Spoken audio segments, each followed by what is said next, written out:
Although I'm already 26, but I didn't feel like that I'm a grown man until recently.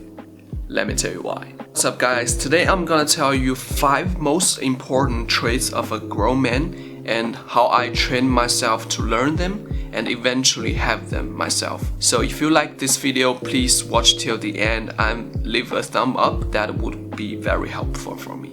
So without further ado, let's get straight to it. Number 1. Socializing ability.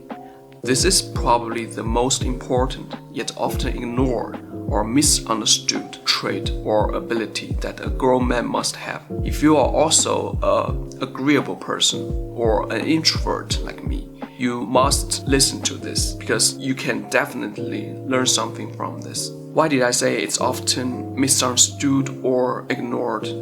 Because what I mean here is not to say you need to dress like an elite and talk to different people in such a networking event and talk in a flashy way. That's not what I mean. What I mean by socializing ability is 1. To interact with people with confidence. 2. Communicate with others with precise language to avoid the misunderstanding and unnecessary hassles. 3. To be able to treat other people with respect and also let other people treat you with the same respect you gave to them. And being able to do all of them is not easy at all.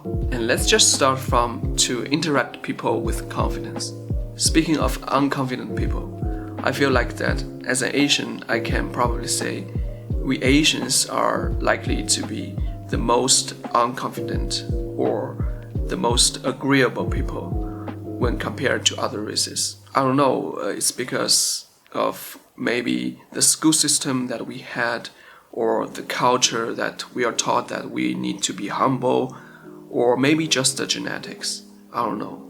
And I'm not going too far on this point because I believe that confident people can be built, even though they are not born confident. And I need to be utterly honest, if you are not confident, life would be very hard for you. For example, unconfident people are not even treated fairly, and you can basically achieve nothing in your life. That's how hard life can be for unconfident people. And we must be aware of that and start changing ourselves. When you observe other unconfident people talking to people, it's easy to see how embarrassing and uncomfortable they are, and others being unreasonable, unfairly, and impatient. It seems not fair. Why do people take advantage of others like this? But that's just how human beings are.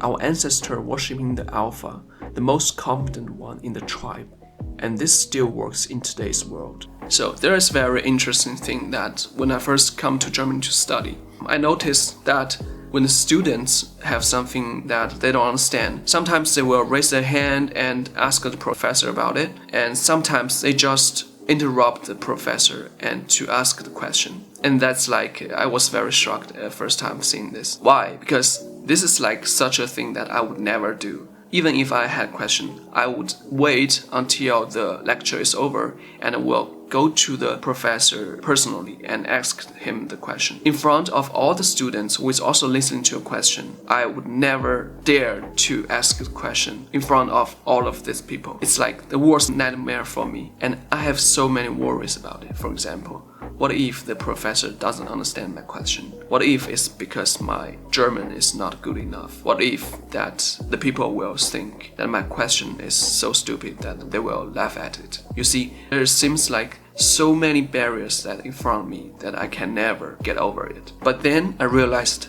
all of these words make actually no sense, because I've seen my fellow students asking the so-called stupid questions and the professor still answered him in a very friendly way and gave him a very detailed answer.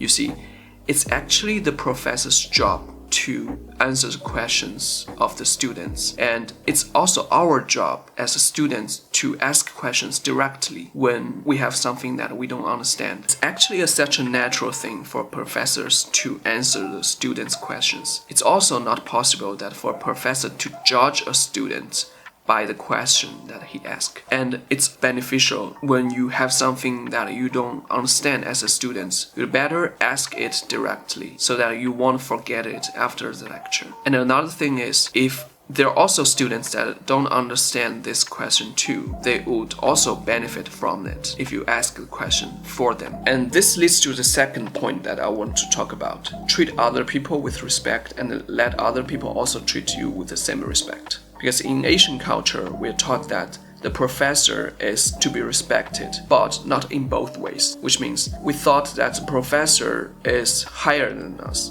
He is in a position that which we need to respect him, but he doesn't need to give us the same respect that we give to him. So out of this mindset, we dare not to ask questions directly in a lecture. This is not only between professors and students. I've seen many situations that as agreeable people, as introverts, we dare not to speak for ourselves, or we dare not to ask the questions, even if we have to. The right mindset here is actually we're all equal. No one should treat you worse than you do to them, as long as you treat them with respect. And it's also for students and professors. It's student's job to learn and professor's job to teach. It's actually a win-win situation if the professor answers your questions.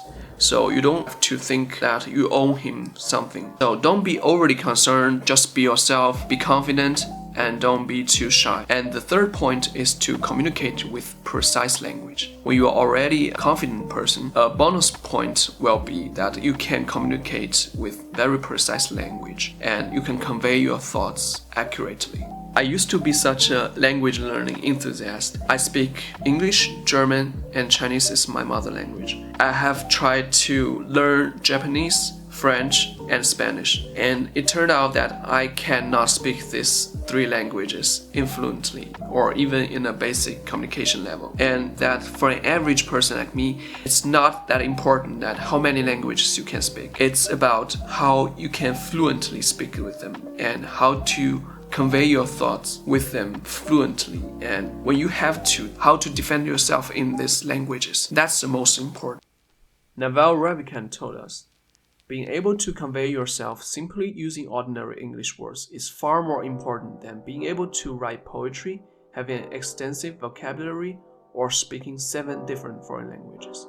So instead of to learn more languages, you'd better be an expert in only English or your mother language.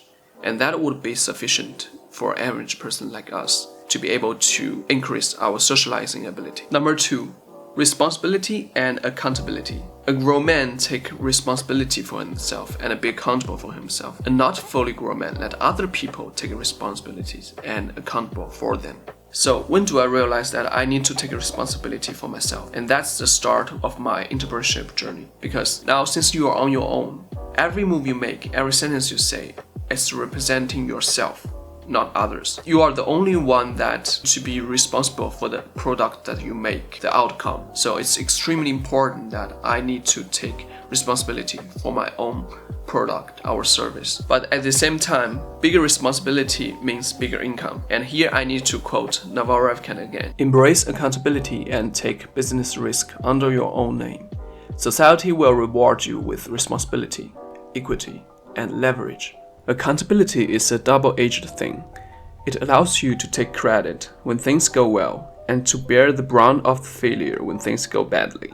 Being accountable for yourself is also extremely important when you're trying to be disciplined, which I will talk as next. Discipline used to be a word that never appeared in my life because I used to be extremely addicted to computer games.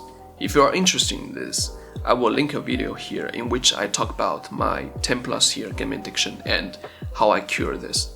And now I embraced stoicism and created a system that helped me stay disciplined. Being disciplined means that whatever the outside condition is, for example, your mood, the weather, or even sometimes when something bad happens to you, you also stick to your plan and do what you need. And that's also what all the stoicism about. For stoicism, I will also make a video to that too. Just a little coffee pause and I will be back soon. See you later. When you are disciplined, you will feel you have everything in control, and that brings you confidence. Because once you set your mind to do something and you eventually get it done, that means you are a man of words. And that's success. No matter how little it is, success is success. It brings us dopamine for winning, and it will gradually increase your confidence, also when you're doing other things. I like to start, for example, a 30-minute session after I getting up, because if I have done such a session this early, I will feel like, and this is so early and I've already done some work and I'm already ahead of a lot of people, and it brings me confidence, and that will influence me, and I will be confident no matter what I do in the rest of the day. Another thing about discipline is when you pass 25 or 26, you just cannot stay up late like you used to, and you cannot do extreme stuff also, because you feel like your energy is limited.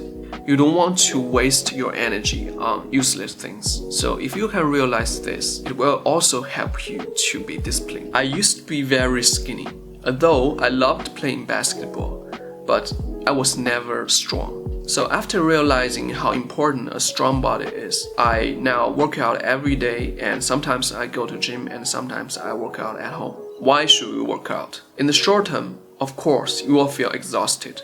You will feel tired. You will feel like after the sport, after the exercise, after the working out, you don't feel like doing anything. But trust me, in the long term, it will not only increase your productivity, it will also make you feel easier when you conduct long hours work. And a grown man must be strong enough to protect himself, to protect his loved ones and his family. So being strong is a prerequisite if you want to be a grown man. And also, from an aesthetic perspective, a strong man also looks more attractive. I will tell you a little story of working out about me so you can see the importance of strong body. I think in March I hurt my wrist when I was doing bench press in the gym because I could not handle that much weight, so this is a kind of ego lifting, so I hurt my wrist. And since that I could not lift any weight, so I changed my working out plan. I start to focus more on the body weights training, like push-ups and pull-ups. In that way, I'm trying to make my wrist stronger so I have a better flexibility and functionality of my body so that I won't get hurt that easily. And after that, I've realized how important that the flexibility and functionality for your life is. Because you see, when I hurt my wrist, I could not do any exercise right after it. Right? I cannot do any workout. So it really messed up my plan for doing anything because I need to work out every day to make me confident, to make me stay disciplined. Hey, thank you for watching till here. So what I would say is it's indeed a very long journey for me to realize that what kind of traits a grown man should have and how I train myself to be a really grown man. So if you are interested in these topics, please don't forget to comment below what kind of other traits you think that a grown man should have. What's the story of your self-improvement journey of being a grown man? Thank you for watching and see you next time.